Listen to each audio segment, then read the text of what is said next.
ನಮಸ್ತೆ ಗೆಳೆಯರೇ. ಪ್ರಶ್ನೆ ಪತ್ರಿಕೆಗಳ ಪ್ರಶ್ನೆಗಳ ಸರಮಾಲಿಕೆಗೆ ಸ್ವಾಗತ. ನೋಡಿರಿ, ಮೋಸ್ಟ್ ಇಂಪಾರ್ಟೆಂಟ್ ಒಂದು ಪ್ರಶ್ನೆ. ಈ ಪ್ರಶ್ನೆ ಕೇಳಿದ್ದೆ ಏನಪ್ಪ ಅಂತಂದರೆ, ಕರ್ನಾಟಕದ ಈ ಕೆಳಗಿನ ಸ್ಥಳಗಳಲ್ಲಿ ಯಾವುದನ್ನು ನಾವು ದಕ್ಷಿಣದ ಚಿರಾಪುಂಜಿ ಎಂದು ಕರೆಯುತ್ತೇವೆ? ಕರ್ನಾಟಕದ ಯಾವ ಸ್ಥಳವನ್ನು ನಾವು ದಕ್ಷಿಣ ಭಾರತದ ಚಿರಾಪುಂಜಿ ಎಂದು ಕರಿತೇವೆ? ಗೆಳೆಯರೆ, ಪ್ರತಿಯೊಂದು ಪ್ರಶ್ನೆ ಪತ್ರಿಕೆಯನ್ನು ನಾನು ಬಿಡಿಸ್ತಾ ಹೋಗ್ತೇನೆ. ಕೇವಲ ಪ್ರಶ್ನೆ ಪತ್ರಿಕೆಗಳು ಮಾತ್ರ, ನಾನು ಮಾಡಲ್ ಕ್ವಶನ್ ಪೇಪರ್ ಮಾಡ್ತಾ ಹೋಗಲ್ಲ. ಆಲ್ರೆಡಿ ಆಗಿರ್ತಕ್ಕಂಥ ಎಕ್ಸಾಮ್ಗಳ ಪ್ರಶ್ನೆ ಪತ್ರಿಕೆಗಳು, ಯಾಕಂದರೆ ಮೋಸ್ಟ್ ಇಂಪಾರ್ಟೆಂಟ್ ಪ್ರಶ್ನೆಗಳು ಅದರಿಂದನೇ ರೈಸ್ ಆಗ್ತವೆ. ಅದರಿಂದ ಪ್ರಶ್ನೆ ಪತ್ರಿಕೆಗಳನ್ನ ನಾವು ಬಿಡಿಸ್ತಾ ಹೋಗ್ತೇನೆ. Only GK.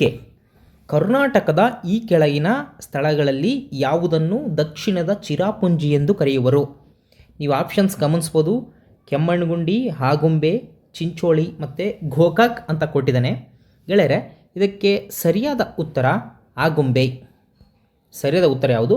ಆಗುಂಬೆ. ಆಗುಂಬೆಯನ್ನು ನಾವು ಕರ್ನಾಟಕದ ದಕ್ಷಿಣದ ಚಿರಾಪುಂಜಿ ಎಂದು ಕರೆಯುತ್ತೇವೆ. ದಕ್ಷಿಣದ ಚಿರಾಪುಂಜಿ ಎಂದು ಕರೆಯುವಂತಹ ಸ್ಥಳ ಯಾವುದು ಅಂತ ಕೇಳಿದರೆ ಅದಕ್ಕೆ ಸರಿಯಾದ ಉತ್ತರ ಆಗುಂಬೆ. ಗೆಳೆಯರೆ, ಇನ್ನೊಂದು ಮೋಸ್ಟ್ ಇಂಪಾರ್ಟೆಂಟು, ರಿಪೀಟೆಡ್ ಕೇಳ್ತಾ ಇರ್ತಾರೆ. ಇದರಲ್ಲೇ ಒಂದು ಸ್ವಲ್ಪ ಡಿಫಿಕಲ್ಟಾಗಿ ಕೇಳ್ತಾ ಹೋಗ್ತಾನೆ. ಅದಾದಮೇಲೆ ಆಪ್ಷನ್ಸ್ ABC ಅಂತ ಕೊಡ್ತಾ ಹೋಗ್ತಾನೆ. ನೋಡಿರಿ, ಪ್ರಶ್ನೆ ಓದ್ತಾ ಹೋಗೋಣ. ಯಾವ ವರ್ಷದಲ್ಲಿ ತಾಳಿಕೋಟೆ ಯುದ್ಧ ನಡೆಯಿತು? ಯಾವ ವರ್ಷದಲ್ಲಿ ತಾಳಿಕೋಟೆ ಕದನ ಅಥವಾ ಯುದ್ಧ ನಡೆಯಿತು ಅಂತ ಕೇಳಿದರೆ ಇಸ್ವಿಗಳು 1561, 1565, 1556, 1569 ಅಂತ ಅವನು ಕೊಟ್ಟಿದ್ದಾನೆ. ಗೆಳೆಯರೆ, ಪ್ರಶ್ನೆ ಯಾವ ರೀತಿಯಾಗಾರ ಕೇಳ್ಬೋದು. ಇದಕ್ಕೆ ನಾವು ಸರಿಯಾದ ಉತ್ತರವನ್ನು ನೋಡ್ತಾ ಹೋದರೆ 1565. ಓಕೆ, ಇದು ಸಿಂಪಲಾಗಿ ಕೇಳಿದ್ದೇನೆ. ಅವನು ನೆಕ್ಸ್ಟು ಏನು ಮಾಡ್ಬೋದು ಅಂದರೆ ಇದರಲ್ಲಿ ಡೇಟು ಕೊಡ್ಬೋದು, ಮಂತ್ ಕೊಡ್ಬೋದು. ಅಂದರೆ ಯಾವಾಗ ನಡೀತು ಅಂತ ಕೇಳಿದರೆ ಜನವರಿ 23, 1565.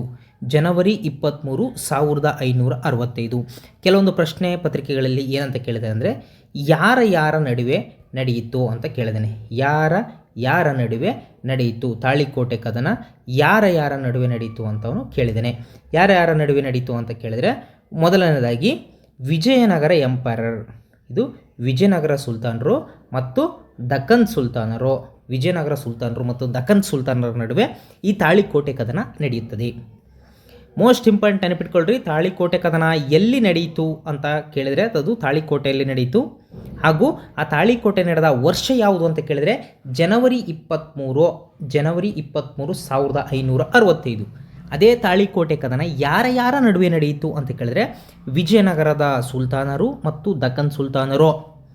ಇನ್ನೊಂದು ಮೋಸ್ಟ್ ಇಂಪಾರ್ಟೆಂಟ್ ಗೆಳೆಯರೆ, ಇನ್ ಕೇಸ್ ಅವನು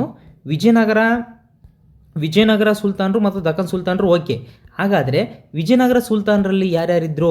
ವಿಜಯನಗರ ಸುಲ್ತಾನರಲ್ಲಿ ಯಾರ್ಯಾರಿದ್ರು?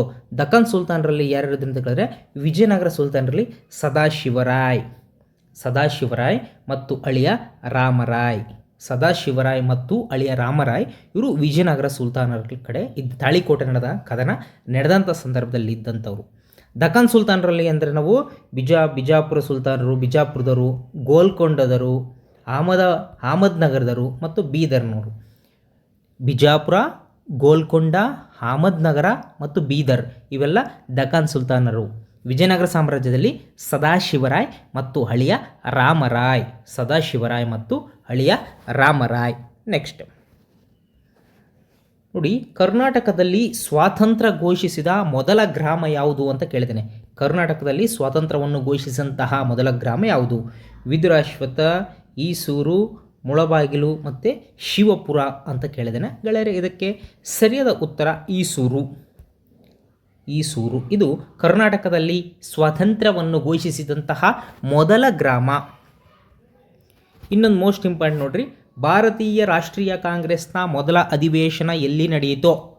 ಭಾರತೀಯ ರಾಷ್ಟ್ರೀಯ ಕಾಂಗ್ರೆಸ್ನ ಮೊದಲ ಅಧಿವೇಶನ ಎಲ್ಲಿ ನಡೆಯಿತು? ಇದು ಸಮೇತ ಪ್ರಶ್ನೆಗಳನ್ನ ಬೇರೆ ಥರ ಕೇಳ್ತಾನೆ.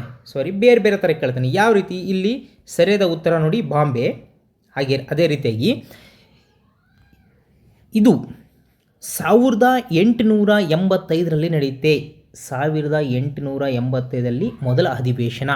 ಡಿಸೆಂಬರ್ 28ರಿಂದ 31ರವರೆಗೆ ಡಿಸೆಂಬರ್ 28ರಿಂದ 31ರವರೆಗೆ 1885ರಲ್ಲಿ ಭಾರತೀಯ ರಾಷ್ಟ್ರೀಯ ಕಾಂಗ್ರೆಸ್ನ ಮೊದಲ ಅಧಿವೇಶನ ಬಾಂಬೆಯಲ್ಲಿ ನಡೀತದೆ. ಇಂದಿನ ಮುಂಬೈ ಅಂತ ಕರಿತೀವಿ. ಬಾಂಬೆಯಲ್ಲಿ ಯಾವ ಪ್ಲೇಸ್ ಅಂತ ಅವನಿಗೆ ಅಷ್ಟು ಡೀಪಾಗಿ ಹೋಗಲ್ಲ. ಇನ್ ಕೇಸ್ ಕೇಳಿದರೆ KPSC ಎಕ್ಸಾಮ್ಗಳಲ್ಲಿ ಏನಾದರೂ ಕೇಳಿದರೆ Gokuldas Tejpal Sanskrit college, Sanskrit college, Gokuldas Tejpal Sanskrit college, ಇದು ಬಾಂಬೆಯಲ್ಲಿ ನಡೀತು. ಇಂದಿನ ಮುಂಬೈ. 1885. ಅದೇ ರೀತಿಯಾಗಿ ಭಾರತೀಯ ರಾಷ್ಟ್ರೀಯ ಕಾಂಗ್ರೆಸ್ನ ಮೊದಲ ಅಧ್ಯಕ್ಷರು ಯಾರು ಅಂತ ಕೇಳಿದ್ರೆ WC ಬ್ಯಾನರ್ಜಿಯವರು. ಉಮೇಶ್ ಚಂದ್ರ ಬ್ಯಾನರ್ಜಿ ಅಂತ WC ಬ್ಯಾನರ್ಜಿಯವರು ಅವರು ಈ ಕಾಂಗ್ರೆಸ್ನ ಅಧ್ಯಕ್ಷತೆಯನ್ನು ವಹಿಸಿರ್ತಾರೆ. ಹಾಗಾದರೆ ಭಾರತೀಯ ರಾಷ್ಟ್ರೀಯ ಕಾಂಗ್ರೆಸ್ನ ಸ್ಥಾಪಕರು ಯಾರು ಅಂತ ಕೇಳಿದರೆ ನಾವು A.O. ಹ್ಯೂಮ್ ಅಂತ ಹೇಳ್ಬೇಕಾಗತ್ತೆ. A.O. ಹ್ಯೂಮ್ ಇವರು ರಾಷ್ಟ್ರೀಯ ಕಾಂಗ್ರೆಸ್ನ ಮೊದಲ ಅಧ್ಯಕ್ಷರು. A.O. ಅಂದರೆ WC ಬ್ಯಾನರ್ಜಿ ಇವರು ರಾಷ್ಟ್ರೀಯ ಕಾಂಗ್ರೆಸ್ನ ಮೊದಲ ಅಧ್ಯಕ್ಷರು. WC ಅಂದರೆ ಉಮೇಶ್ ಚಂದ್ರ ಬ್ಯಾನರ್ಜಿ ಅಂತ, ಇವರು ರಾಷ್ಟ್ರೀಯ ಕಾಂಗ್ರೆಸ್ನ ಮೊದಲ ಅಧ್ಯಕ್ಷರು. ಸ್ಥಾಪನೆ ಮಾಡಿದ್ರು ಅಂತ ಕೇಳಿದ್ರೆ A.O. ಹ್ಯೂಮ್ ಅಂತ ಹೇಳಬೇಕಾಗುತ್ತೆ. ಹಾಗಾದರೆ ಸ್ಥಾಪನೆ ಮಾಡಿದ್ರು A.O. ಹ್ಯೂಮ್. A.O. ಅಂದರೆ ಹ್ಯಾಲನ್ ಆಕ್ಟವಿಯನ್ ಅಂತ. ನೆಕ್ಸ್ಟ್ ನೋಡಿ ಗೆಳೆಯರೆ, ಬೇಸಿಗೆ ದಿನಗಳಲ್ಲಿ ಕಂಡುಬರುವಂತಹ ಮರೀಚಿಕೆಗಳಿಗೆ ಕಾರಣ ಏನು? Mirages that are observed on the hot summer days are due to ಅಂತ ಕೇಳಿದಾನೆ. ಅಂದರೆ ವಕ್ರೀಭವನ, ರಿಫ್ರಾಕ್ಷನ್, ಪ್ರತಿಫಲನ, ರಿಫ್ಲೆಕ್ಷನ್, ವಿವರ್ತನೆ, ಡೈಫ್ರಾಕ್ಷನ್, ಪ್ರತಿಫಲನ ಮತ್ತು ವಕ್ರೀಭವನ, ಬೋತ್ ರಿಫ್ಲೆಕ್ಷನ್ ಆ್ಯಂಡ್ ರಿಫ್ರಾಕ್ಷನ್. ಗೆಳೆಯರೆ, ಯಾಕೆ ಇಲ್ಲಿ ಕನ್ನಡ ಮತ್ತು ಇಂಗ್ಲೀಷ್ ಎರಡಲ್ಲೂ ಕೊಟ್ಟಿದ್ದೀನಿ ಅಂದರೆ ಈ ವಕ್ರೀಭವನ ಎನ್ನುವ ಪದವನ್ನು ಒಂದೊಂದ್ಸಲ ಎಕ್ಸಾಮ್ಗಳಲ್ಲಿ ವಕ್ರೀಭವನ ಕೊಡೋದಿಲ್ಲ. ಎರಡೂ ಕಡೆ ಸಮೇತ ರಿಫ್ರಾಕ್ಷನ್ ಅಥವಾ ರಿಫ್ಲೆಕ್ಷನ್ ಅಥವಾ ಡೈಫ್ರಾಕ್ಷನ್ ಅಥವಾ ಸ್ಕ್ಯಾಟ್ರಿಂಗ್ ಇವೆಲ್ಲವೂ ಫಿಸಿಕ್ಸ್ಗೆ ಸಂಬಂಧಪಟ್ಟಂಥ ಪ್ರಶ್ನೆಗಳು ಈ ಥರ ಕೇಳ್ತಾ ಹೋಗ್ತಾನೆ.